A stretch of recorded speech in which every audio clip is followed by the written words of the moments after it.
नमस्कार दोस्तों। स्वागत है आपका आपके अपने YouTube चैनल एग्ज़ाम बाइट पर। आज हम आरआरबी के द्वारा कराया गया आरपीएफ कांस्टेबल का एग्ज़ाम जो कि 2 मार्च 2025 को पहली शिफ्ट में यानी कि 9 से 10:30 के बीच में हुआ था। उसमें अरिथमेटिक मैथ्स यानी उसका मैथ्स का देखेंगे हम। तो चलिए देखते हैं पहला क्वेश्चन क्या आया था। देखिए पहला क्वेश्चन ये कहता है कि दो बैंक से डेविड ने लोन लिया है, बैंक ए और बैंक बी से। बैंक ए से सालाना ब्याज दर जो है 3.5% है, बैंक बी से 6% है। लोन उसने 3,60,000 का लिया है और 3 साल के बाद ये बताना है कि दोनों के साधारण ब्याज में क्या अंतर रहेगा। तो आप देखिए यहाँ पे इनके बीच का कितना अंतर है, ये अंतर है आपके पास 2.5% का, है ना, 2.5% का। अब 3 साल पे निकालना है तो उसको 3 से गुना कर दीजिए, क्योंकि साधारण ब्याज पे जो कैलकुलेशन होती है वो इसी तरीके से होती है। तो ये आ जाएगा आपके पास कितना, 7.5%। अब ये 7.5% किसका निकालना है, 7.5% निकालना है आपको 3,60,000 का। ठीक है, तो आप इसका 7.5% निकाल दीजिए, किसका, 3,60,000 का। कैलकुलेशन आपको बिल्कुल नहीं करनी है, ठीक है, हम यहाँ पे डिजिटल सम का यूज करेंगे। देखिए कैसे, 6 3 ये 9 हो जाएगा, 7 5 12 और 2 और 1 3 हो जाएगा, तो 9 3 27 होता है और 27 का डिजिटल सम क्या आता है आपके पास, 9। ठीक है, तो ऐसा ऑप्शन देखिए जिसमें 9 डिजिटल सम हो। वैसे तो यहाँ जो ऑप्शन है वो मार्क्ड है, लेकिन मैं फिर भी आपको पूरे तरीका बताऊंगा करवा करके कि कैसे आपको आने वाले एग्जाम्स में क्वेश्चंस को अटेम्प्ट करना है। तो देखिए आप यहाँ पे 8 और 1 9, 5 और 1 6 है डिजिटल सम नहीं, 8 2 10 1 है डिजिटल सम नहीं, 7 2 9 है डिजिटल सम। और अगर आप यहाँ पे देखेंगे तो कितना हो जाएगा, या 5 2 7 और 6 13 और 3 और 1 4, तो यानी कि इधर भी आपका डिजिटल सम नहीं है, 4 आ रहा है। तो एकमात्र ऑप्शन जिसका डिजिटल सम 9 है वो है ऑप्शन थर्ड। ठीक है, आशा करता हूँ आपको समझ आया होगा। अगला क्वेश्चन देखिए, दूसरा क्वेश्चन क्या पूछा गया था इस शिफ्ट में, पूछा गया था कि 120 मीटर लंबी ट्रेन है जो एक आदमी को, जो कि 8.5 किलोमीटर प्रति घंटा की स्पीड से उसकी उल्टी दिशा में, यानी ट्रेन जिस दिशा में चल रही है उसकी उल्टी दिशा में चलता है, तो ट्रेन उसको 12 सेकंड में क्रॉस कर लेती है, यानी कि 12 सेकंड लगते हैं उस आदमी को पार करने में। तो हमें यहाँ पे ट्रेन की स्पीड बतानी है। तो देखिए अगर ट्रेन मान लेते हैं ऐसी है, यहाँ पे ये आदमी है, ठीक है, ट्रेन इधर जा रही है तो आदमी इस साइड आ रहा है। ठीक है, आदमी की गति दे रखी है 8.5 किलोमीटर प्रति घंटा। ठीक है, और हमें इसकी स्पीड निकालनी है। एक्चुअल में जब भी मैंने आपको बताया है कि कोई ट्रेन हो या किसी पोल को, किसी पेड़ को या किसी आदमी को क्रॉस करती है, तो वो एक्चुअल में अपनी ही लेंथ को, अपनी ही जितनी लंबाई है उसको दूरी की तरह तय करती है। तो यहाँ पे जो डिस्टेंस हो जाएगा वो इसकी दूरी हो जाएगी, इसकी लंबाई हो जाएगी, जो हमको सीधा दे रखा है 120 मीटर। ठीक है, और जब अपोजिट डायरेक्शन में जाते हैं तो स्पीड जो होती है इनकी प्लस हो जाती है। तो स्पीड यहाँ पे हम प्लस कर देंगे। स्पीड प्लस करने का मतलब क्या हो जाएगा, x प्लस 8.5। अब देखिए यहाँ पे ये सेकंड में है या मीटर में है, और आंसर भी जो हमको निकालना है वो किलोमीटर पर आवर में निकालना है। तो आप सबसे पहले देखिए ये मीटर में है और टाइम सेकंड में है, तो यहाँ पे इसको 5/18 से गुना करिए, कर लीजिए, ताकि आपकी जो कैलकुलेशन हो वो मीटर पर सेकंड में आए। यहाँ पे टाइम आ जाएगा 12। 6 से ये 3 बारी में चला गया, 6 से ये 2 बारी में, 2 से ये यहाँ पे कितनी बारी में चला जाएगा, सॉरी 2 से 5 और ये 10 हो गया, एक ये यहाँ से 0 कट गया, 12 तिया 36 हो जाएगा आपका ये। ठीक है, is equal to x plus 8.5। तो यहाँ से x की वैल्यू कितनी आ जाएगी, 36 में से जब आप 8.5 माइनस कर देंगे तो ये आ जाएगा आपका 27.5 किलोमीटर प्रति घंटा। ये आपकी स्पीड है, जो कि ऑप्शन सेकंड यहाँ पे आपको सही दिख रहा है। ठीक है, अगला क्वेश्चन देखते हैं क्या है। अगला क्वेश्चन देखिए कि दो पाइप दे रखी है ए और सी, किसी टंकी को वो 10 घंटे और 15 घंटे में क्रमशः भरते हैं। अगर पाइप ए को हम हमेशा के लिए यानी कि पूरे टाइम के लिए खोल के रखें और पाइप सी को 30 मिनट तक के लिए खोलें, 30 मिनट यानी आधा घंटा, क्योंकि यहाँ पे आवर में बात हो रही है तो हम यहाँ पे मिनट को आधे घंटे में कन्वर्ट कर लेते हैं। तो हमें बताना है कि टैंक को भरने में कितना टाइम लगेगा। तो देखिए ए है और ये सी है, ए को 10 घंटे लगते हैं और सी को 15 घंटे लगते हैं। तो जो टैंक की कैपेसिटी होती है, जो हम इनका एलसीएम लेते हैं, वो 30 हो जाता है। तो ये 10 से कितनी बारी में जाएगा, ये 3 बारी में, 15 से 2 बारी में। तो ये आ गया इनकी एफिशिएंसी, कार्य कुशलता। ठीक है, कि 1 घंटे में 3 यूनिट ए भर रहा है और सी जो है 1 घंटे में 2 यूनिट भर रहा है। अगर 1 घंटे में 2 यूनिट का काम सी कर रहा है, तो आधे घंटे में अगर हम बोलते हैं तो कितना करेगा, 1 यूनिट का काम। ठीक है, तो इसमें से हम 1 यूनिट माइनस कर लेते हैं, बच गया कितना हमारा, 29 यूनिट। और इसी 29 यूनिट के काम को आप किससे कराना है, सिर्फ और सिर्फ ए से। तो 3 से भाग दे देंगे, तो इसको हम और क्या लिख सकते हैं, 3 निमा 27 होता है और फिर 2/3। तो 9 से ही 2/3 घंटा लगेगा इसको बाकी बचा हुआ काम करने के लिए। यहाँ स्टेटमेंट इंग्लिश में थोड़ी गलत दे रखी है, बाकी बचा हुआ काम लिखना चाहिए था कि रिमेनिंग काम करने में कितना टाइम लगेगा। तो इसका आंसर आ जाएगा 9 सही 2/3 घंटा। ठीक है, अब आप देखिए अगला क्वेश्चन कहता है कि एक नंबर दे रखा है जिसको हम 50% से बढ़ाते हैं तो हमारा नंबर आ जाता है 2490। तो हमें नंबर बताना है। तो देखिए 50% का इंक्रीमेंट 50% से बढ़ाने का मतलब होता है एक बढ़ा दिया जाता है 2 पे। तो मान लेते हैं ये x नंबर है, इसको 2 पे 1 बढ़ा दे तो 3/2 हो जाएगा। इसकी वैल्यू हमको दे रखी है कितनी, 2490। तो 3 से आप करेंगे तो ये कितनी बारी में, 830। तो x की वैल्यू कितनी आ जाएगी, 0616। तो 1660 आपकी वह नंबर आ जाएगा। ठीक है, ऑप्शन 4 हमारा सही है। अगला क्वेश्चन देखिए, इसकी वैल्यू बोल रहा है निकालने के लिए। क्वेश्चन 5 में इसकी वैल्यू क्या होगी। अब आप देखिए जब ये नीचे है तो इसको मैं ऐसे लिख सकता हूँ 1/7 की पावर -4 प्लस 1/9 की पावर -4 प्लस 1/5 की पावर -4, क्योंकि 1 की पावर आप -1 करें चाहे +1 में करें 1 ही रहती है। ठीक है, तो ये माइनस का मतलब क्या है, ये अगर ऊपर चला जाएगा, ये ऊपर चला जाएगा तो पॉजिटिव हो जाएगा। तो यानी कि 7 की पावर 4, 9 की पावर 4 प्लस 5 की पावर 4। अब यहाँ पे हम यूनिट डिजिट से करेंगे, आप बिल्कुल भी इसको पूरा का पूरा सॉल्व मत करना, इनकी पावर 4 मत निकालना। अगर आप यहाँ पे यूनिट डिजिट निकालते हैं तो देखिए 7 को 4 बार आप करेंगे तो ये कितना हो जाता है, 1 आ जाएगा यूनिट डिजिट। ठीक है, 7 7 जा 49 होता है, और 9 और यहाँ पे भी 9 9 जा 81, तो यानी कि यूनिट डिजिट 1 आती है। ठीक है, यहीं पे अगर आप 9 को करेंगे तो 9 की भी यूनिट डिजिट 1 आती है, और 5 की हमेशा यूनिट डिजिट 5 आती है चाहे पावर कितनी रहे। तो जब आप इसको जोड़ लेंगे तो यूनिट डिजिट जो हो जाएगी आपकी वो कितनी हो जाएगी, 7। तो देखिए ऐसा कोई ऑप्शन जिसमें सिर्फ 7 है यूनिट डिजिट, वो ऑप्शन 3 है एकमात्र जिसकी यूनिट डिजिट 7 है। ठीक है, बाकी किसी की भी यूनिट डिजिट 7 नहीं है। तो ऑप्शन 3 हमारा सही हो जाएगा। ठीक है, ठीक है। अगला क्वेश्चन देखिए, कहता है कि पिंकी 25 किताबें खरीदती है 14 रुपये प्रत्येक किताब के रेट पे, और 40 पेन खरीदती है 7 रुपये प्रत्येक के रेट पे, 15 पेंसिल खरीदती है 6 रुपये प्रत्येक के रेट पे। तो हमें एवरेज प्राइस निकालना है। तो आप देखिए इसको कैसे करेंगे, 25 गुणा 14 हो जाएगा, प्लस 40 गुणा 7 हो जाएगा, प्लस 15 गुणा 6 हो जाएगा। अब एवरेज निकालनी है तो टोटल नंबर से कर दीजिए डिवाइड। 25 25 और 40 कितना हो गया आपका, 65, और 65 70 और एक ही हो गया 80। तो 80 से आपने इसको नीचे भाग दे दिया। ठीक है, अब आप देखिए इसको कैसे करेंगे।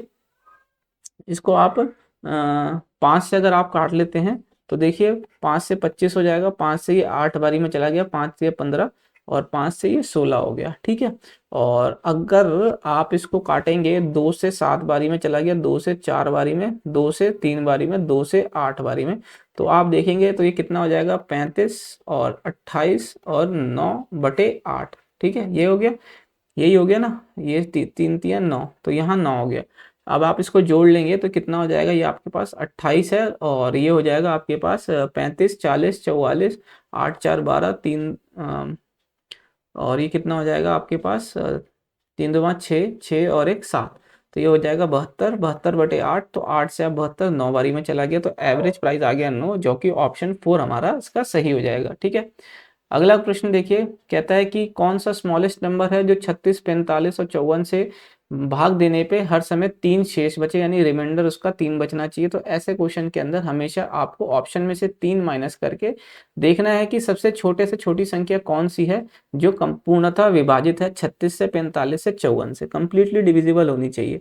ठीक है, तो यहाँ पे अगर आप देखेंगे तो ये कितना आ जाता है, 534, इधर आ जाएगा आपका 526, इधर आ जाएगा आपका 544, इधर आ जाएगा 540। तो आप अगर देखेंगे ध्यान से तो यहाँ पे सीधा ऑप्शन आपके इधर ध्यान में आना चाहिए। क्यों, क्योंकि 54 से ये 540 आराम से कट रहा है। ठीक है, और 45 से भी देखेंगे आप तो ये 45 से एक बारी में चला गया, 90 यानी कि 2 बारी में, तो 12 बारी में आपका 45 से भी कट रहा है। और 36 से अगर आप देखते हैं तो 36 से अगर आप करेंगे तो एक बारी में गया 36, और फिर अगर आप देखेंगे तो कितना हो जाएगा, ये 8, और ये 190, और 6 पंजे 30, 5 ये 15, तो यानी कि 15 बारी में ये इससे 36 से भी कट रहा है। तो इसका मतलब एकमात्र ऑप्शन क्या होगा इसमें, 540, क्योंकि 540 ही विभाजित हो रहा है इन सबसे, तो उसके आसपास कोई भी नंबर नहीं है। ठीक है, तो ये हमारा ऑप्शन सही हो जाएगा, ऑप्शन 4। आशा करता हूँ आपको समझ आया होगा। अगले प्रश्न की ओर बढ़ते हैं। देखिए अगला प्रश्न कहता है कि हमें इसको इवेल्युएट करना है। ठीक है, तो अगर आप देखिए 2 से ये 4 बारी में चला गया, 4 से 4 शून्य हो गया, ये है ना 0 हो गया, और 0 से किसी को भी डिवाइड देंगे तो ये आपका कट जाएगा। ठीक है, अब आप यहाँ से 2 से इसको करेंगे तो ये 24 हो जाएगा। तो 36 में से 24 गया तो बच गया 12, तो यानी कि 41 में से 12 आप हटा देंगे तो बच गया आपका 29, है ना। तो ऑप्शन 3 इसका सही है। अगले प्रश्न की और बढ़ते हैं। देखिए कहता है कि पाइप ए किसी टैंक को 6 घंटे में भरती है, दूसरी पाइप उसको खाली कर देती है 30 घंटे में। ठीक है, अगर दोनों पाइप एक साथ खोल दी जाए तो in which the tank will be, अच्छा 2/3 टैंक जो है कितने टाइम में फिल हो जाएगा। तो देखिए प्लस का साइन होता है कि वो भर रहे हैं, तो 6 घंटे में एक टैप भर रहा है, माइनस का साइन खाली कर रहा है यानी कि 30 घंटे में। तो अगर आप इनका एलसीएम भी लेंगे तो 30 हो जाएगा, ये 5 हो जाएगा और ये -1। ठीक है, क्यों +1 किया हमने, क्योंकि ये भर रहा है ये माइनस हो रहा है। अगर दोनों साथ में मिलके काम करते हैं तो +5 -1 यानी कि 4 यूनिट का काम ही वह जो है प्रति 1 घंटा करते हैं। तो 4 यूनिट का काम प्रति 1 घंटा करते हैं और 30 का हमें 2/3 काम कराना है और 1 घंटे में 4 यूनिट काम कर रहे हैं। 3 से देखिए ये 10 बारी में चला गया, 2 से ये 2 बारी में गया, 2 से ये 5 बारी में, तो यानी कि 5 घंटा लगेगा उनको टैंक का 2/3 हिस्सा भरने के लिए, इस तरीके से। तो ऑप्शन 4 इसका सही हो जाएगा। ठीक है, अगले क्वेश्चन की तरफ देखिए कि एक होलसेलर है जो कि एक सामान को 25,000 में खरीदता है और उसको 10% डिस्काउंट पे और 5% एडिशनल, यानी कि पहले तो उस पर 10% डिस्काउंट देता है फिर 5% डिस्काउंट देता है। तो अब उसको बताना है कि वो सामान जो है डिस्काउंट छूट देने के बाद कितने पे बिका। ठीक है, तो अगर आप इसको देखें कि आप इसको कैसे करेंगे। देखिए ये 25,000 है। ठीक है, पहले आपने इसमें 10% का छूट दिया है, तो कितने पे बिकेंगे आप इसको 90%, यानी कि 90/100 पे। फिर आपने 5% का छूट दिया है तो आप इसको 95/100 पे बेच देंगे। ठीक है, तो अब आप इसके अंदर ऐसा ऑप्शन देखिए जिसमें 9 का मल्टीपल हो। ठीक है, पहले सबसे पहले हम ये देखेंगे। तो देखिए 7 2 9 5 3 8 और एक 9, ये तो है 9 का मल्टीपल। अब आप देखिए 7 2 9 5 3 8 और एक 9 और एक 11, यानी कि ये नहीं है 9 का मल्टीपल। ठीक है, ये नहीं है 9 का मल्टीपल। अब देखिए आगे कि ये हो जाता है 7 2 9 और 5 2 7 और एक 8, ये भी नहीं है 9 का मल्टीपल। 6 3 9 5 2 7 और एक 8 नहीं। तो एकमात्र ऑप्शन जो 9 का मल्टीपल है वो हमारा पहला ऑप्शन है, यही हमारा सही हो जाएगा। ठीक है, आगे हमें सॉल्व नहीं करना।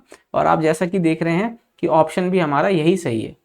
अगला क्वेश्चन देखिए कि स्मॉलेस्ट फ्रैक्शन पूछ रहा है कि स्मॉलेस्ट फ्रैक्शन कौन सा है इसके अंदर 11वें क्वेश्चन के अंदर। तो आप इसको कैसे करेंगे। तो ये देखिए ऐसे क्वेश्चन है, अगर आप कर सकते हैं फटाफट कैलकुलेशन तो कीजिए, अदरवाइज लास्ट में करेंगे। कैसे करेंगे कि मैं यहाँ लिख लेता हूँ 17/25 और 31/45 और कितना हो जाएगा 24/35 और 11/16। आप क्रॉस मल्टीप्लाई कीजिए इधर से इधर। ठीक है, देखिए कौन सा किसका क्या नाम है, कौन सा छोटा है उसको हम लेंगे और फिर दोबारा उसको अगले से करेंगे इसको क्रॉस मल्टीप्लाई, फिर जो छोटा आएगा उसमें फिर क्रॉस मल्टीप्लाई करेंगे। ठीक है, तो सबसे छोटा जो आएगा उसको हम मार्क कर लेंगे। ठीक है, तो अगर आप यहाँ पे देखें कि अगर मैं इसको मल्टीप्लाई करूँ तो एक सेकंड देखते हैं, चलिए आप इसको करेंगे तो ये 17 को 5 से करेंगे तो 85 हो जाएगा और ये 68 हो जाता है, 68 68 और 8 8 16 यानी कि 76। ठीक है, 68 हो गया ना, तो ये हो गया 765 और 25 को एक बार करेंगे तो 25 25 75 75 और 277। तो देखिए सबसे छोटा कौन सा है आपका, ये सबसे छोटा है आपके पास 765। ठीक है, तो हम यही वाली फ्रैक्शन को आगे कंटिन्यू करते हैं, इसको हटा देते हैं। अगर अब आप यहाँ पे देखें कि 17 को 35 से करेंगे तो 85 हो जाएगा, 51 51 5 51 और ये कितना हो जाता है 59, है ना।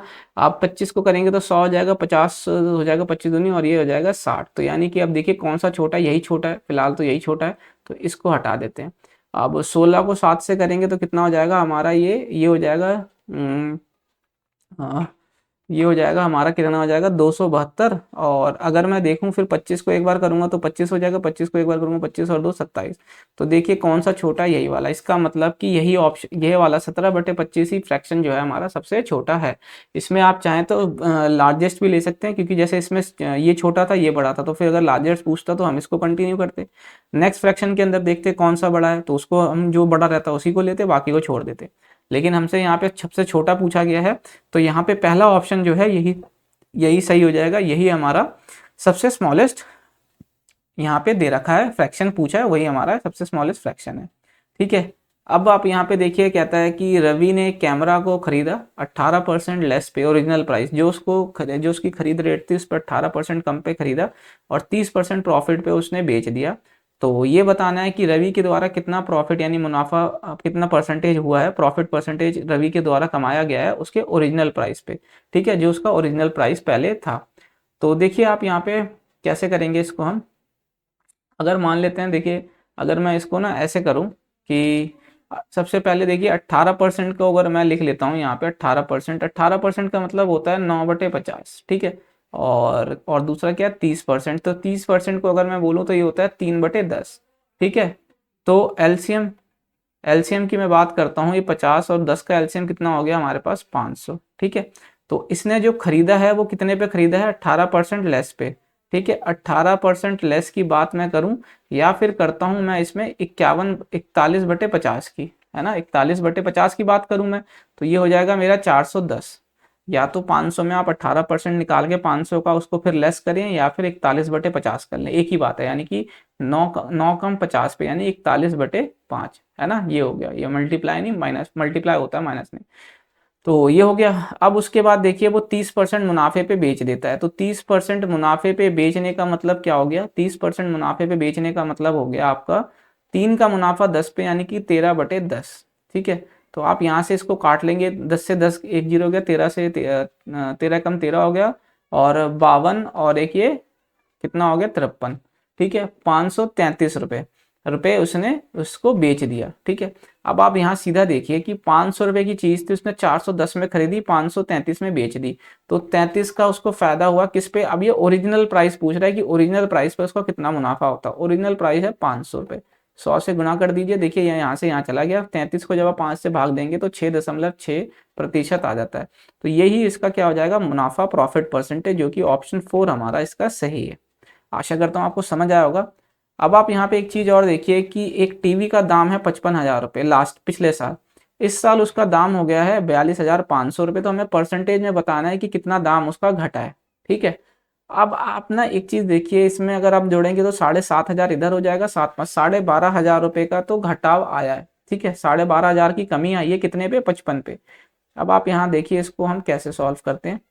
ये हो गया 2 जीरो और 1 जीरो, 3, ये यहाँ से कट गया, 5 से 11 बारी में कट गया, 5 से ये 25 बारी में चला गया, ठीक है। तो ये कितना हो जाएगा हमारा 250/11, ठीक है। तो 11 से 2 बारी में गया 22 हो गया, और 22 हो गया तो बच गया 3, और फिर 2 बारी में गया तो ये 22 दशमलव समथिंग आ रहा है, तो इसका मतलब ऑप्शन ए हमारा सही है, ठीक है। हम आगे सॉल्व नहीं करेंगे, एक डिजिट पे देखा हमने दो, लेकिन दो दो ऑप्शन पे था, तो इसलिए हमें आगे भी इसको करना पड़ा। तो ऑप्शन फर्स्ट हमारा सही है। अगले क्वेश्चन की तरफ देखते हैं। देखिए अगला क्वेश्चन ये कहता है कि 5 नंबर का जो योग दे रखा है वो 655 दे रखा है, और पहले दो का जो एवरेज दे रखा है वो 78 दे रखा है, तीसरा नंबर 104 है, तो हमें एवरेज बताना है रिमेनिंग दो का।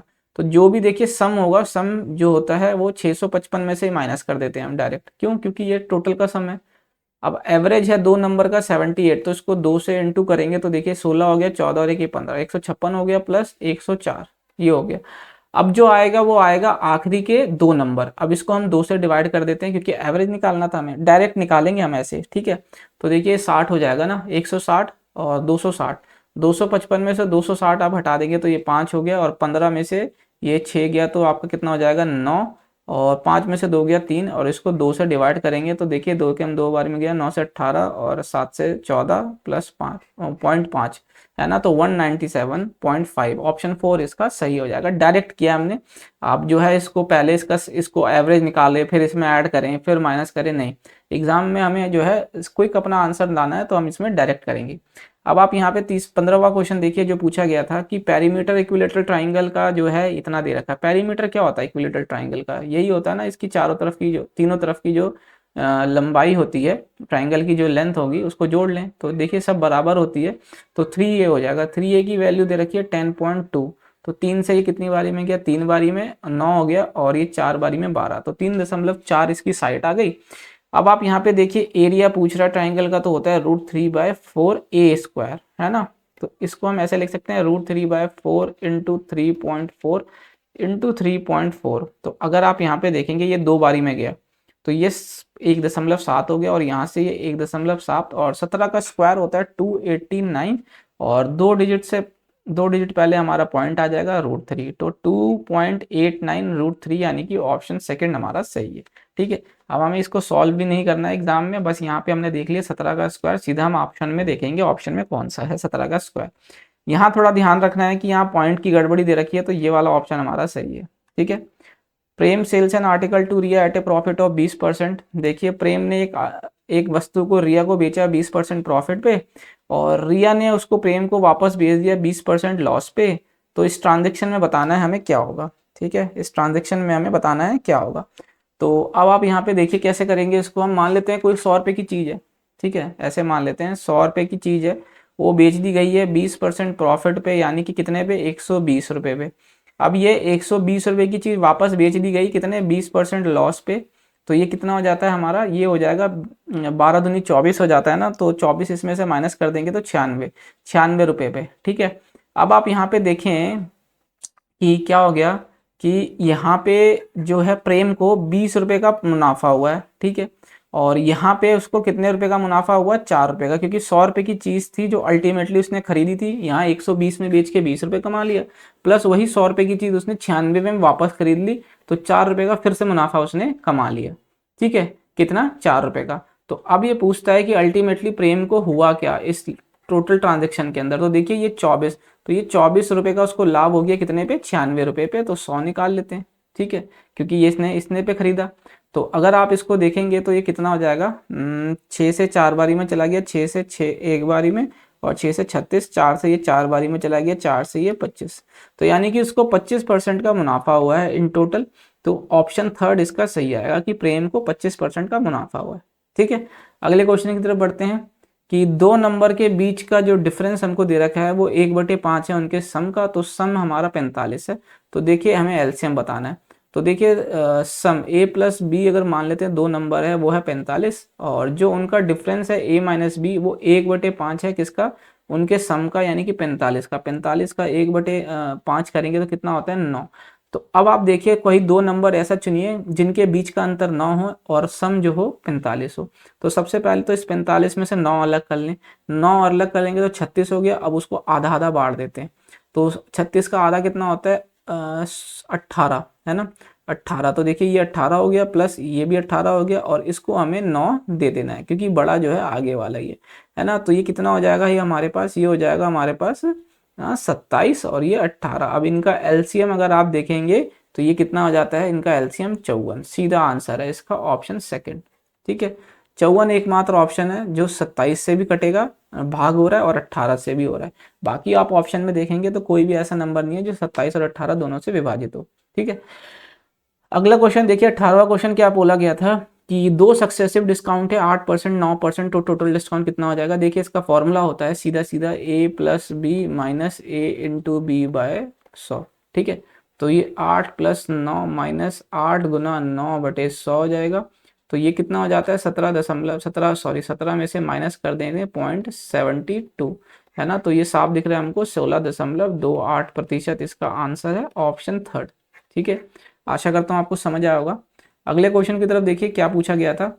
अगला क्वेश्चन ये पूछा गया था कि 165 रुपये को इतने 5:7:3 में बांट दिया जाता है 3 लोगों के बीच में। अब हमें डिफरेंस बताना है सबसे ज़्यादा और सबसे कम वाले में। तो सबसे पहले इसको जोड़ लीजिए, 7 3 10 5 15। तो इस 15 की वैल्यू दे रखी है 165, जो सीधा सीधा 11 गुना है, और सबसे बड़ा नंबर है 7 और सबसे छोटा है 3, तो इनके बीच का अंतर है 4। तो 4 को भी 11 गुना कर लेंगे जो हो जाएगा 44, जो सीधा हमारा ऑप्शन फर्स्ट है। ठीक है, ऐसे ही आपको करना है एग्जाम में। अगला क्वेश्चन देखिए, कहता है कि एक स्कूल में जो अनुपात दे रखा है लड़के और लड़कियों का, वो दे रखा है 23:28, और उसी स्कूल में टोटल जो नंबर दे रखा है बच्चों का वो 41-82 दे रखा है। तो हमें लड़कों का नंबर बताना है, लड़कों का मतलब 23 का। तो आप सीधा चाहें तो इसमें 23 का मल्टीपल भी निकाल सकते हैं, या फिर अगर आप यहाँ पे देखें तो 23 और 28 को जोड़ेंगे तो ये कितना हो जाएगा आपका 51। तो 51 की वैल्यू आपको दे रखी है 41/82, और पूछी गई है आपसे 23 की वैल्यू, तो ये आ जाएगी 41/82/51 गुणा 23। ठीक है, तो अब आप देखिए यहाँ पे 3 गुणा 2 यानी कि 6, यूनिट डिजिट 6। तो एक में क्या गुणा करेंगे कि यूनिट डिजिट 6 आना चाहिए, तो एक में कुछ भी गुणा कीजिए लेकिन उसका यूनिट डिजिट पहली संख्या 6 होनी चाहिए। तो इसका मतलब ऑप्शन में जो 6 वाली संख्या होगी यूनिट डिजिट वाली, वही आंसर सही हो जाएगा, जो कि है ऑप्शन सेकंड। भाई सॉल्व नहीं करना है ना, इसको मैं लिख देता हूँ डोंट सॉल्व है, आप जिसमें सॉल्व बिल्कुल ना करें, इसी तरीके से आंसर निकालें अपना फटाफट। ठीक है, तो सेकंड ऑप्शन इसका सही हो जाएगा। अगला क्वेश्चन देखते हैं। देखिए अगला क्वेश्चन कहता है कि कंपाउंड इंटरेस्ट निकालना है हमें 72,000 रुपये पे, 9% उसका ब्याज दर है, और कितने पे 18 महीने के लिए निकालना है और सालाना है ब्याज दर उसका, लेकिन जो चक्रवर्ती ब्याज है वो आधे साल पे लग रहा है। अब देखिए यहाँ पे आता है राउंड ऑफ टू नियरेस्ट, यानी कि अब यहाँ पे अप्रोक्सीमेशन का काम हम नहीं कर सकते, लेकिन फिर भी हम करेंगे अप्रोक्सीमेशन। देखिए कैसे करेंगे कि 12 महीने की बात होती है, 12 मंथ की बात है तो 9% है, और आधे आधे साल पे लग रहा है तो 6 महीने की अगर हम बात करते हैं तो ये कितना हो जाएगा 4.5% इसका ब्याज दर। ठीक है, अब हम इसको कैलकुलेट करते हैं। ठीक है, अब आप देखिए यहाँ पे जो हम इफेक्टिव जो उसका कंपाउंड इंटरेस्ट हो जाएगा वो उसका फॉर्मूला होता है a+b+a/b/100। ठीक है, तो अगर आप यहाँ पे 4.5 को 2 बार लिखेंगे, ठीक है, और यहाँ गुणा कर लेते हैं 4.5 गुणा 4.5 तो अपॉन 100 हो जाएगा। तो इसको अगर आप करेंगे तो देखिए आप यहाँ पे क्या हो जाएगा 4.5 कितना हो गया 9, और ये इसको अगर आप करते हैं 4.5 को का स्क्वायर करेंगे तो कितना हो जाएगा 20-25, और 2 और नीचे 4 तो 4 डिजिट पहले पॉइंट आ जाएगा, तो 9.2025 इतना आ गया। ठीक है, इतना परसेंट ये हो गया आपका 1 साल का। अब इसमें 6 महीने का यानी 18वां महीना है ना, तो 12 यानी 13 से 18 महीना और 6 महीने का और आपको ऐड करना है, वो क्या है 4.5%। तो अब आप इसमें 4.5% और ऐड कीजिए। ठीक है, देखिए इसमें थोड़ा सा ये है कि इस क्वेश्चन को लास्ट में करना ही सही रहता है। अगर आप सोचें स्टार्टिंग में करेंगे तो अगर जल्दबाजी में क्या होता है इसमें थोड़ी मिस्टेक होती ही होती है।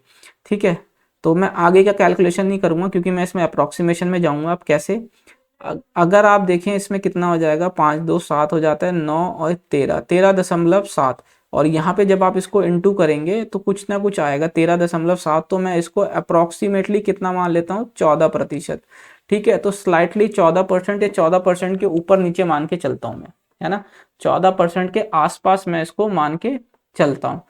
ठीक है, तो अगर आप देखें 14% निकालना है किसका 7200 का, तो वो क्या हो जाएगा 72,000 का। तो देखिए परसेंटेज से 2 हटा दीजिए, ये 0 आ गया, 14 दूनी 28 होता है ना, और ये 7 से करेंगे तो आपका कितना हो जाएगा 98, और ये हो जाएगा 200 तो यानी कि 100। तो आप देखिए इसके आसपास कौन सा ऑप्शन है जो आपको दिख रहा है ना, 10,080 के आसपास। तो 10,080 के आसपास एकमात्र ऑप्शन है जो आपको दिख रहा है, ऑप्शन फर्स्ट, इससे थोड़ा सा ऊपर है ना, 14 मैंने बोला 14% से थोड़ा सा ऊपर जाएगा ये, तो पहला ऑप्शन हमारा इसका सही हो जाएगा। या आप इसको इस तरीके से कर सकते थे, ठीक है, या फिर आप चाहें तो ट्री मेथड लगाएं, लेकिन कोई भी मेथड लगाएंगे इसके अंदर कैलकुलेशन थोड़ी आपको पड़े, थोड़ी नहीं ज़्यादा ही पड़ेगी। तो अगर आप बताएं इस क्वेश्चन को आप कैसे करते हैं। ठीक है, मैंने तो आपको यहाँ अप्रॉक्सीमेशन लगा के बताया कि अप्रॉक्सीमेशन से आप इसको कैसे कर सकते हैं। ठीक है, बाकी आप कैसे करते हैं वो आप कमेंट सेक्शन में जरूर बताइएगा। अगला स्टेटमेंट देखिए, कहता है क्वेश्चन में कि कौन सा स्टेटमेंट सही नहीं है। तो पहला स्टेटमेंट ही इसमें गलत आ रहा है। तो ये क्या कह रहा था कि number divisible by 11 if sum of digit, नहीं 11, देखिए 11 में क्या होता है कि हम हमेशा ऑड डिजिट और इवन डिजिट का डिफरेंस लेते हैं, अगर वह 0 या 11 का मल्टीपल होता है तो ही डिवाइड होता है। तो इसका मतलब पहला ही ऑप्शन हमारा इसमें गलत हो गया। बाकी हमें नहीं पढ़ना क्योंकि इसके अंदर एक ही ऑप्शन सही, मतलब ऑप्शन जो होगा सही होगा। अगला क्वेश्चन देखिए, कहता है कि सम ऑफ 5 नंबर, देखिए फिर से वही क्वेश्चन आ गया। पहले दो का एवरेज 76 है, तीसरा नंबर इतना दे रखा है, तो हम 655 में से माइनस कर लेते हैं किसको, एवरेज पहले दो का जो है 76 है, तो इसको 2 से गुणा करेंगे तो कितना हो जाएगा 152, है ना, 152 प्लस कर लेते हैं क्या तीसरा नंबर 110, और जो बच गया उसको 2 से डिवाइड कर देंगे क्योंकि एवरेज बोल रहा है रिमेनिंग का।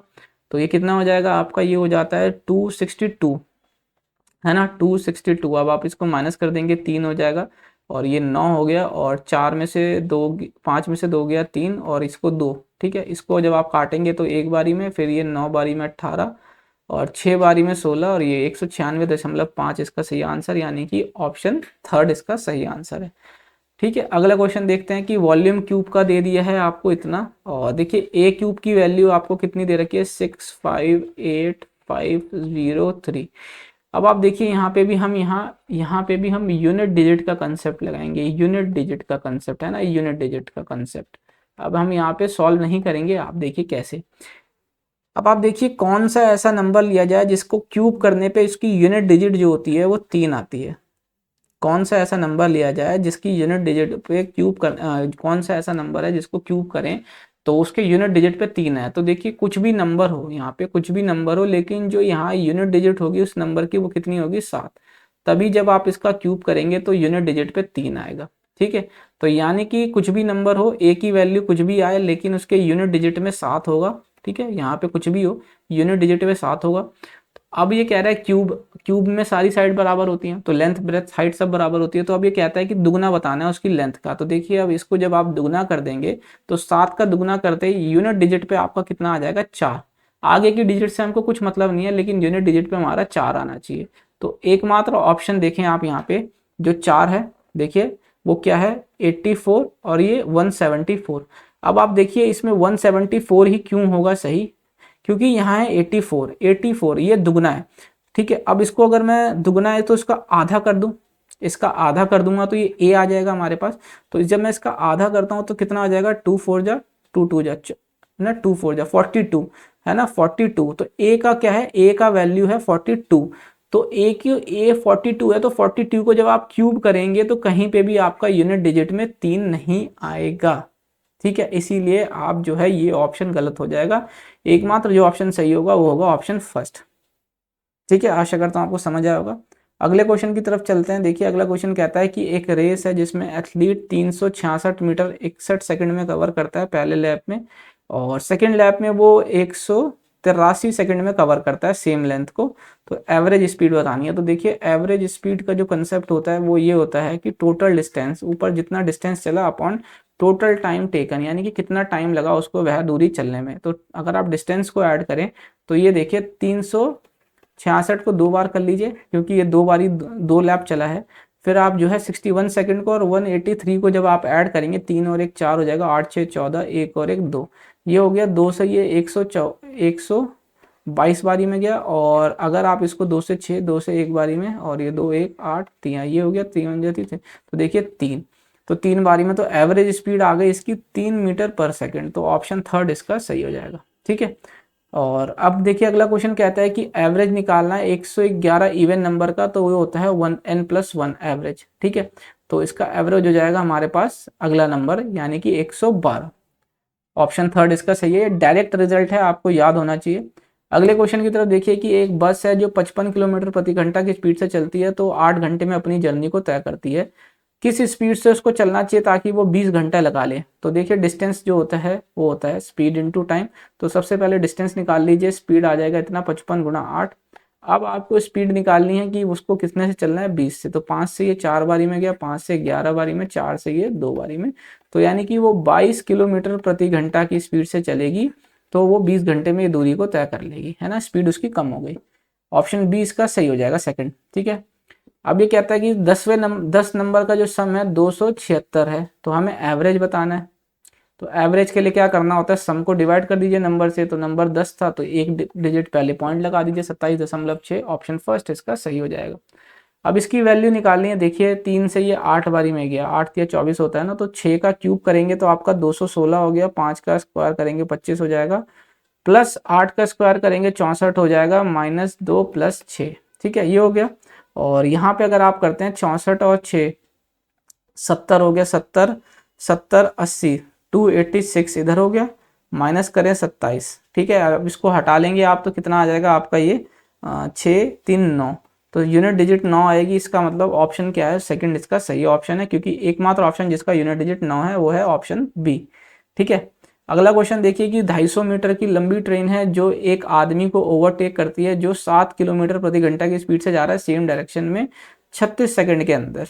ठीक है, तो कितना टाइम लगेगा उसको, ट्रेन को, एक दूसरी ट्रेन जो 415 मीटर लंबी है जो कि अपोजिट डायरेक्शन में जा रही है और उसकी स्पीड दे रखी है 82। तो सबसे पहले आप जो है ना यहाँ से पहली ट्रेन की स्पीड निकाल लीजिए। देखिए 250 मीटर लंबी है और सेम डायरेक्शन में जाती है तो स्पीड माइनस हो जाती है। तो x - 7 कर लेते हैं, 5/18 हो जाएगा और आपको कितना 36 सेकंड में ये जा रही है। ठीक है, तो देखिए 18 से ये 2 बारी में गया, 5 दूनी 10 से ये कट गया, तो यहाँ से x की वैल्यू कितनी आ जाएगी, ये 7 इधर आके प्लस हो जाएगा, तो 32 किलोमीटर प्रति घंटा आ गई पहले ट्रेन की स्पीड।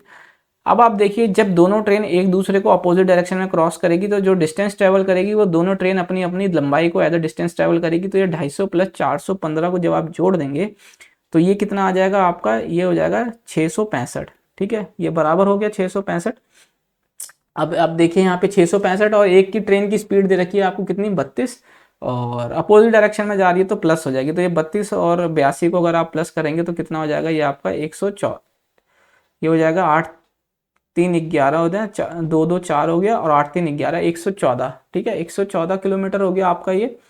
ठीक है, और अब इसको क्या है 5/18 से गुणा कर लीजिए क्योंकि ये मीटर में है।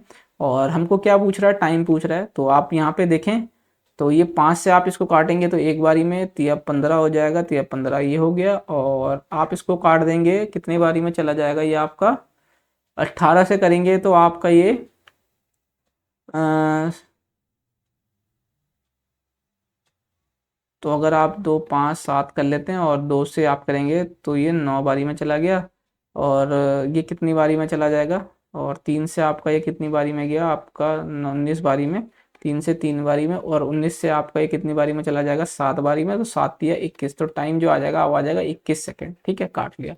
ऑप्शन थर्ड इसका सही है। बेसिक कैलकुलेशन थी, ये आप भी कर सकते हैं। ठीक है, अगला देखिए, rate change of per annum amounts to इतना इन 2 ईयर। अच्छा देखिए, कंपाउंडेड ईयरली, तो इसमें पूछा बोला जा रहा है कि ब्याज दर कितना है सालाना, अगर 4800 रुपये 5043 रुपये बन जाता है 2 साल पे, यदि जो ब्याज है वो चक्रवर्ती ब्याज है। ठीक है, कंपाउंड इंटरेस्ट। तो देखिए, जब भी 2 साल की बात आती है तो मैं आपको बताता हूँ कैसे करते हैं। ये हो गया 4800, ठीक है, ये हो गया आपका 5043।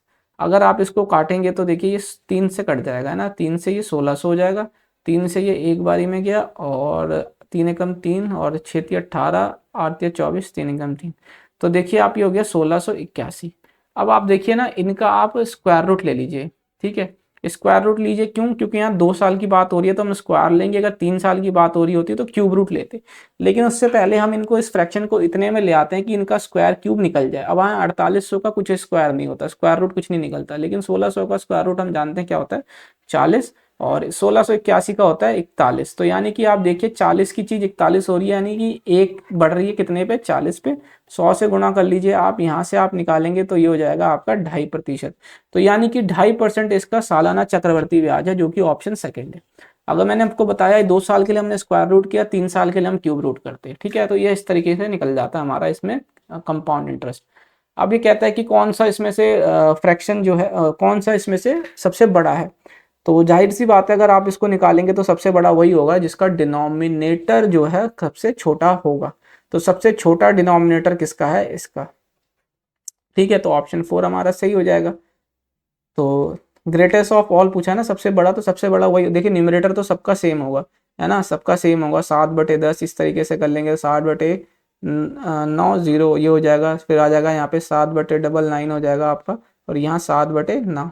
ठीक है, तो देखिए सबसे छोटा डिनोमिनेटर कौन सा है, ये, क्योंकि बाकी में आप देखें इसमें 10 है, इसमें 90 है, 99 है, तो ये सबसे छोटा डिनोमिनेटर ऑप्शन 4 का है। तो यही हमारा सबसे बड़ा हो जाएगा, क्योंकि न्यूमरेटर सबका सेम है। अंश और हर बोलते हैं न्यूमरेटर और डिनोमिनेटर को।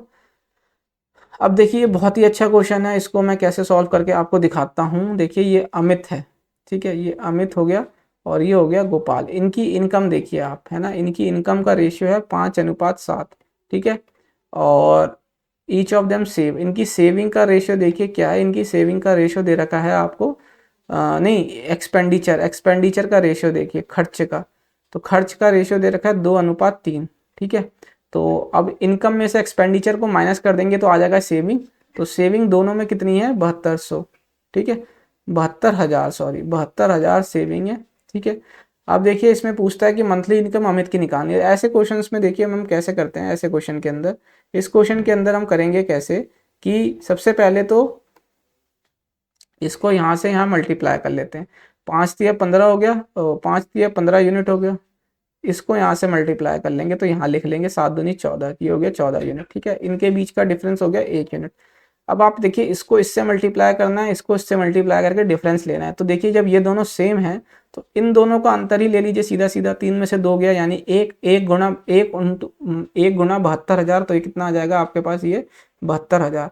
यहाँ देखिए 1 यूनिट की वैल्यू 72,000, हमेशा हमें 1 यूनिट की वैल्यू ही निकालनी होती है। अगर यहाँ पे 2 यूनिट की वैल्यू 72,000 आई होती तो हम यहाँ से डिवाइड कर लेते, 1 यूनिट की वैल्यू निकालते, लेकिन ऑलरेडी यहाँ 1 यूनिट की ही वैल्यू आई है। तो 1 यूनिट की वैल्यू 72,000, तो हमसे पूछा गया मंथली इनकम अमित की, तो अमित की है 5 यूनिट। तो यहाँ से 5 यूनिट की वैल्यू निकाल लीजिए, कितना हो जाएगा, 72,000 × 5। तो जब आप इसको गुना कर लेंगे तो कितना हो जाएगा 35 और ये 36, तो यानी कि ये हो गया आपके पास 3,60,000। तो मंथली इनकम क्या हुई अमित की, वो 3,60,000। ऑप्शन फर्स्ट इसका सही है। ठीक है, आशा करता हूँ ये मेथड आपको समझ में आएगा, बहुत ही इंपॉर्टेंट, बहुत ही अच्छा मेथड है। ठीक है, अगला क्वेश्चन देखिए, कहता है कि अभय जो है, अभय भरत किसी काम को 9 और 11 दिन में कर लेते हैं। ठीक है, दोनों ने साथ मिलके स्टार्ट किया, लेकिन आफ्टर 3 डेज, 3 दिन के बाद भरत ने काम को छोड़ दिया। तो अभय जो है बचा हुआ काम कितने दिन में कंप्लीट करेगा। तो देखिए अभय और भरत, अभय ने 9 दिन में किया, भरत ने 11 दिन में, तो टोटल काम इनका मान लेते हैं 99 हो गया। 9 से 11 बारी में, 11 से 9 बारी में इनकी एफिशिएंसी आ गई। 3 दिन तक काम किया दोनों ने, तो देखो 9 और 11 यानी कि 20 हो गया। 20 में 3 दिन तक काम किया, तो यानी कि 60 यूनिट का काम तो ऑलरेडी कंप्लीट हो गया। तो इसमें से जब 60 हटा लेंगे तो बच गया कितना, 39। तो ये 39 यूनिट का काम हमें कराना है किससे। तो देखिए आप, इसमें भरत ने छोड़ दिया, तो बचा हुआ कितना, अहमद अभय, तो यानी कि अभय काम कंप्लीट करेगा। तो यानी कि 39/11 डेज के अंदर अभय जो है बचा हुआ काम कंप्लीट करेगा। तो इसमें कोई भी ऑप्शन सही नहीं है ना। इसको आप 33, 3 सही, 6/11 दिन में भी अगर आता ऑप्शन तो ये लिख सकते थे। इसमें से कोई भी ऑप्शन सही नहीं है। ठीक है, सॉरी। अगला क्वेश्चन देखिए कि एक सॉलिड स्फीयर दे रखा है, डायमीटर 6 दे दिया है, और उसको पिघला के जो है सिलेंड्रिकल वायर में कन्वर्ट किया जाता है, जिसमें सिलेंड्रिकल वायर की जो रेडियस दे रखी है 0.3 सेंटीमीटर दे रखी है। हमें लेंथ बताना है किसका, वायर का।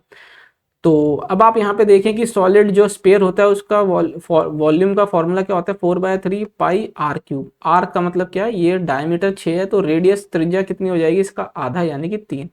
तो 3 × 3 × 3 है ना, 4/3 पाई r क्यूब। ये बराबर कर देते हैं सिलेंडर के वॉल्यूम के। सिलेंडर का वॉल्यूम होता है πr², है ना। तो 0.3 इंटू 0.3 इंटू ये हो जाएगा आपकी लेंथ, है ना। h का मतलब हो गया लेंथ। ठीक है, तो देखिए ये 3 से ये 3 चला गया, ये पाई से ये पाई चला गया, तो यहाँ से ये पॉइंट हटेगा, 10 आएगा। ये 3 से ये 3 गया, और यहाँ से आप ये पॉइंट हटाएंगे, 10 आ गया आपके पास। ठीक है, ये 3 से ये 3 चला गया, तो यहाँ से जो लेंथ आ जाएगी वो कितनी आ जाएगी, 400 सेंटीमीटर। इसको आप और क्या कह सकते हैं, 4 मीटर। तो इसका ऑप्शन 4 सही आंसर है। ठीक है, आशा करता हूँ आपको समझ आया होगा। ये पूरे 35 के 35 क्वेश्चन थे। ये 2 मार्च की शिफ्ट का हमने किया था, 2 मार्च 3, है ना। ये आपका आया था 25 में। पहली शिफ्ट थी ये 9 से 10:30 वाली, करीब 9 से 10 या 10:30 के जो जो भी था, पहली शिफ्ट का ये पेपर था। और आशा करता हूँ आपको सॉल्यूशन अच्छे लगे। सॉल्यूशन अच्छे लगे तो वीडियो को लाइक कीजिएगा, और अभी तक हमारे साथ नहीं जुड़े हैं तो आप चैनल को सब्सक्राइब करके हमारे साथ जुड़ सकते हैं। रेलवे एनटीपीसी के लिए कंप्लीट तैयारी चल रही है, उसमें हमने काफ़ी टॉपिक कर लिए हैं। आप उसको भी जाके देखिए, अगर आपने रेलवे का एग्जाम देना है, एनटीपीसी का एग्जाम देना है, या फिर आने वाले कोई भी रेलवे एग्जाम की आप तैयारी कर रहे हैं तो। ठीक है, तो ऊपर आपको नीचे डिस्क्रिप्शन बॉक्स में आपको चैनल की प्लेलिस्ट का लिंक मिल जाएगा, आप वहाँ जाके देख सकते हैं, या फिर आपको ऊपर आई बटन पे भी प्लेलिस्ट का लिंक मिल जाएगा, आप वहाँ जाकर देख सकते हैं। और आप हमारे साथ टेलीग्राम पे भी जुड़िए, नीचे आपको डिस्क्रिप्शन बॉक्स पे टेलीग्राम, इंस्टाग्राम और फेसबुक का आपको लिंक मिल जाएगा, आप वहाँ पे हमारे साथ जुड़ सकते हैं। ठीक है, तो मिलते हैं अगली वीडियो में, तब तक एग्जाम बाइट चैनल को देखने के लिए बहुत बहुत धन्यवाद।